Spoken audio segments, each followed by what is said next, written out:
to the Feed You podcast, giving you the real scoop on raising your business to new heights.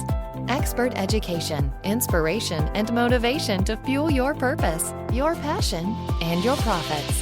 Here's your host, Elisa Connor.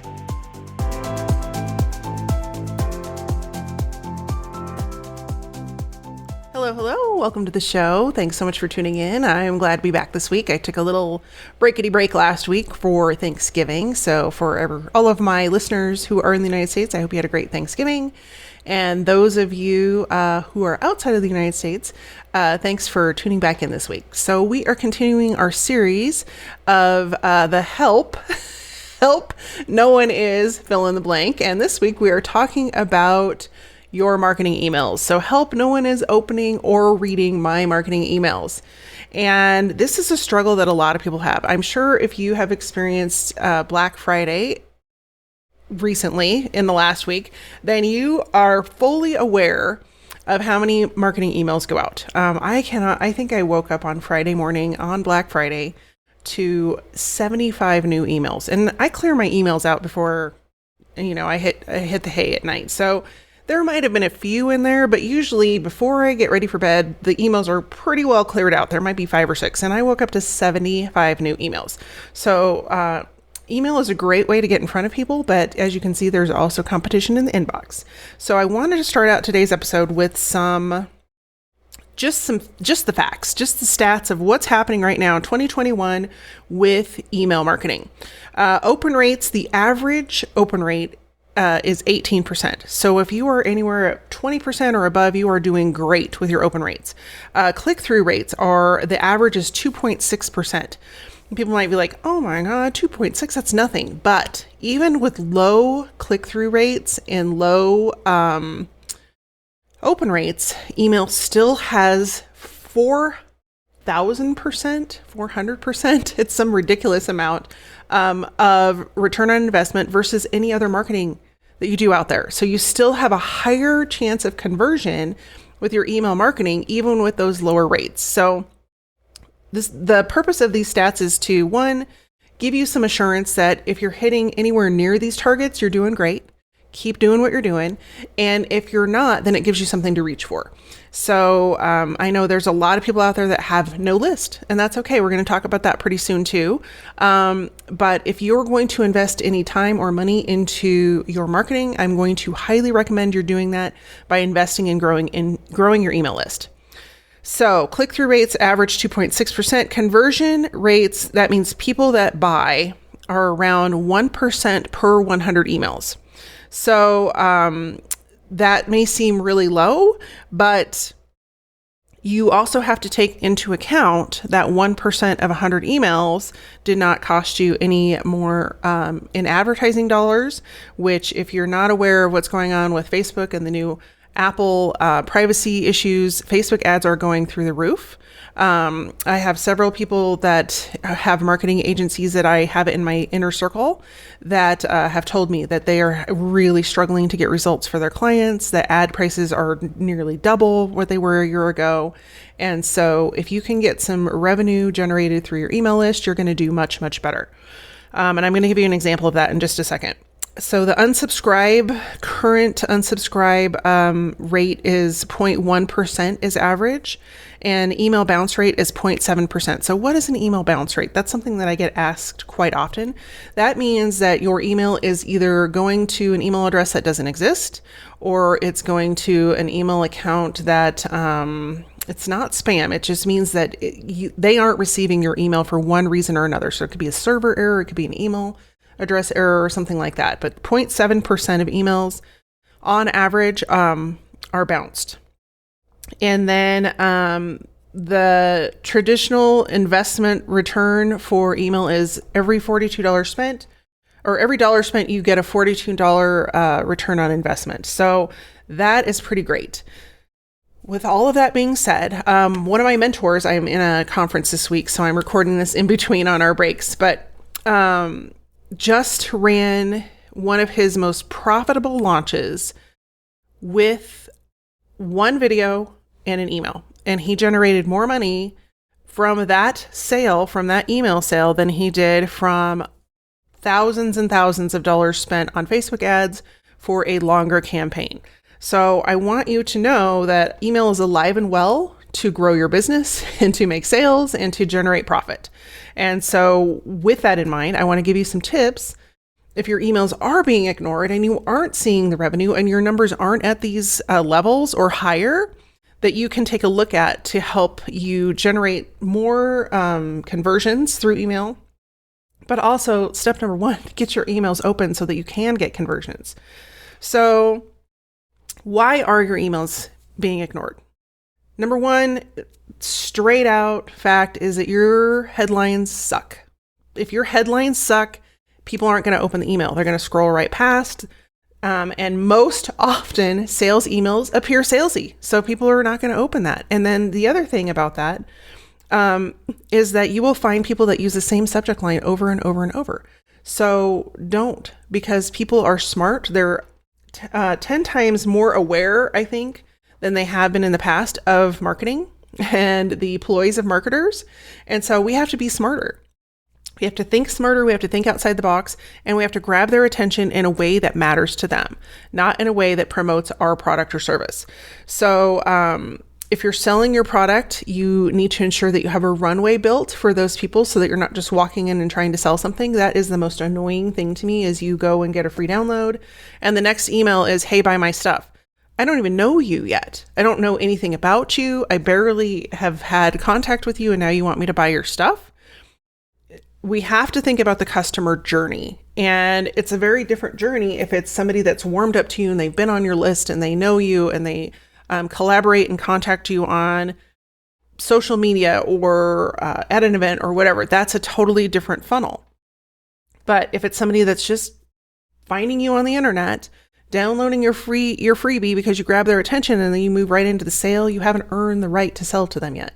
You have to warm them up just like you would in a conversation. You're not going to walk into a networking meeting, for example, and say, hi, buy my stuff. They'd be like, sorry, I'm out of here. Like, nobody feels comfortable with that. The other reason that your email headlines might suck is that you are not making them relevant to your audience. A lot of people, you will find this, start talking about personal events that happen in their life, but they never, move it forward to how it applies to their audience.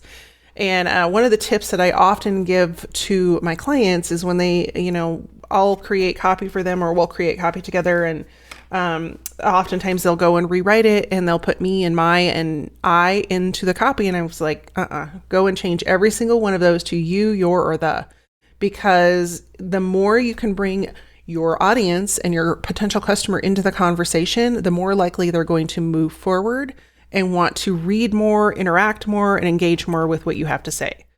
The other reason that they may not be opening your emails is that they're just not interested. They already have solved the problem. They've worked with someone else. They figured it out on their own. And so that is why doing a list cleanup is so important, because if those people are no longer interested in your content, it's time to break up and say, see ya. Thanks for joining me. Maybe come back later, or whatever it might be. But list cleanups are really a relevant way for you to make sure that your list is vibrant and growing and full of people that actually want to hear from you. And then another reason that your emails may not be getting opened is that they are not getting your email. It's going to spam. And a lot of times people struggle with the spam filter because they have already jeopardized their reputation. And Google specifically, Gmail, is really strict about their filtering. And so if your emails are showing up in spam, and a great way to do that is to have somebody go test your funnel and see where the email ends up. If it's in spam, then you need to do an even better job of training your subscribers to pull that email out of spam and move it into the inbox and add you as a contact. And the easier you can make that, the better. And then the other reason that people aren't opening your emails is you dropped off the earth. They signed up for your email list and they haven't heard from you in 6 to 9 months or longer. And now you're emailing them. And typically where I see this go wrong is people will add me to their list. I don't hear from them for 6 months and then they want to sell me something. And that immediately leads to an unsubscribe in my inbox, because If you are moving in for a sale and you haven't talked to me in 6 months, that's the equivalent of walking into, a coffee store and they want to upgrade you to their subscription pricing and you haven't been there in 6 months. So, don't overstep the sales boundary. That doesn't mean, definitely when you move into sales mode, sell unapologetically, but you also have to earn that right before you jump in there. So that comes from an engagement and interaction and knowing your audience and providing value. So the second big reason that your emails are getting ignored is that you're not personalizing them. You're not taking into account who you're talking to, what their problems are, using their name. And that's a fine line. You don't want to overuse it, but you do want to use it within the email if you can, and make it sound like a conversation. I have a lot of people that give me feedback on my emails, positive feedback on my emails that I send out every week because they love that I make them personalized. I talk about my stories, but then I relate it to what's going on in their world. And it all comes back to your customer. Your customer is engaging with you because they have a problem that they want solved.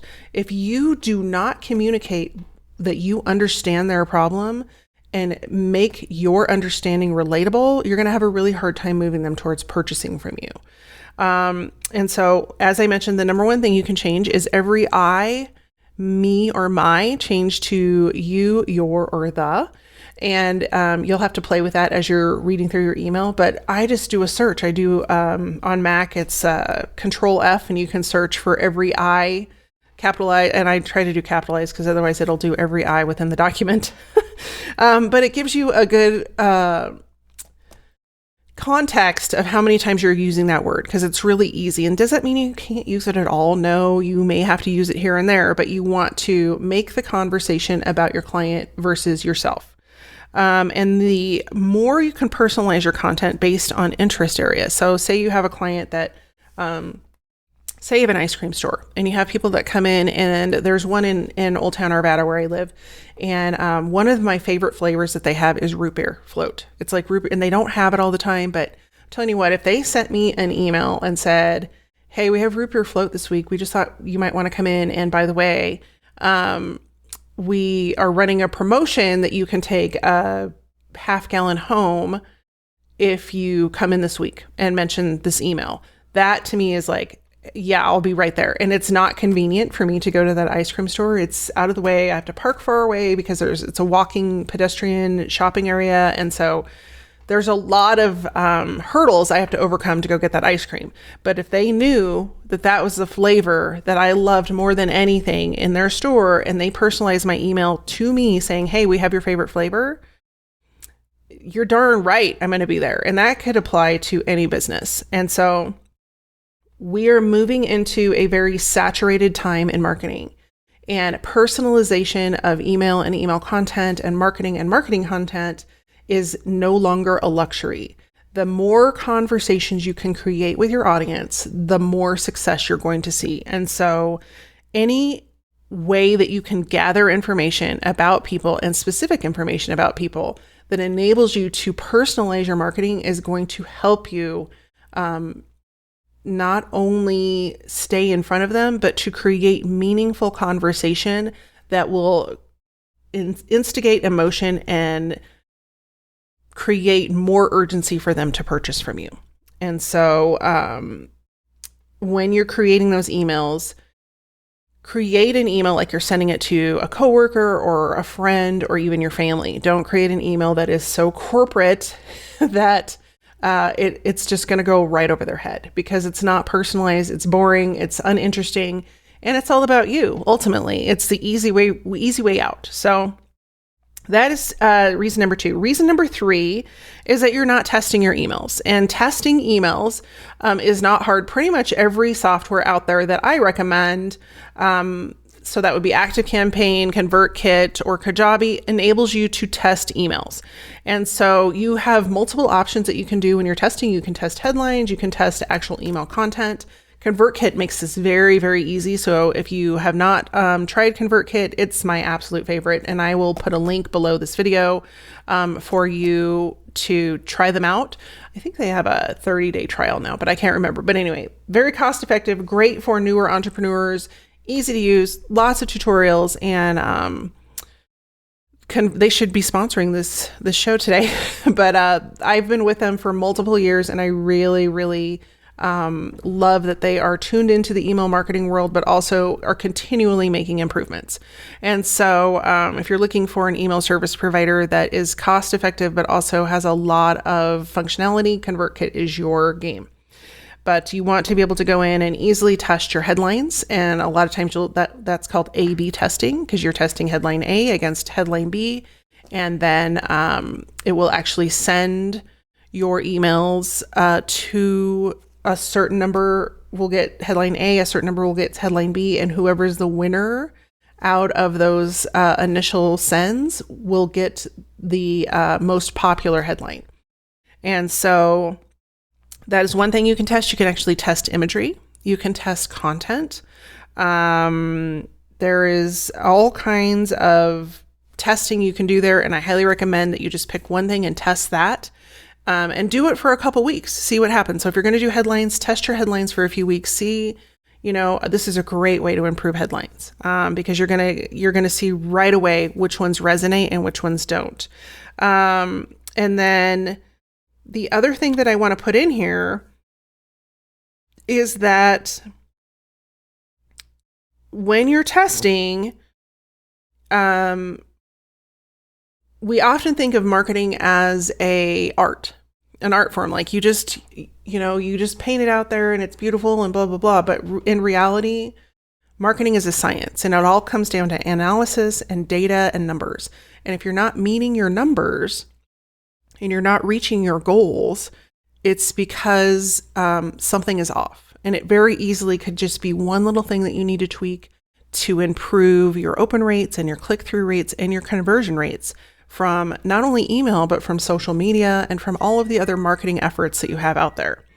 And so when you're testing those things, it's really a good idea to have somewhere to document the things that you've tested and what worked better, so that you can repeat that. And then you also get a feel for what it is your audience wants and what works well with them to get them interested and engaged and things like that. And it takes a little bit more work, but it's also going to save you some time in the long run. My Christmas clock is going nuts right now, so please ignore my Christmas clock playing a little tune for you. So that is what I have for you this week. The 3 reasons that your emails may not be getting opened, and the reasons that you are, or some ways that you can improve those things. So let me just whip through those reasons one more time. 1, you need to improve your subject lines. Number 2, you're not personalizing your emails. And number 3, you are not doing any testing of your email headlines, graphics, content, etc. So if you have enjoyed this podcast, I would love for you to share this. And if you found value in it, share it with someone who can use the information. And then the other thing is that I would love to hear from you on what would be a great guide or supplement to help you grow your business in 2022 and do that thing that you've been putting off all of 2021 that is going to make a huge difference in revenue growth, in impacting more people, and getting your product and service out to more people that need it. So thanks so much for tuning in this week. I will see you guys again next week. And in the meantime, be well, stay safe, and take care.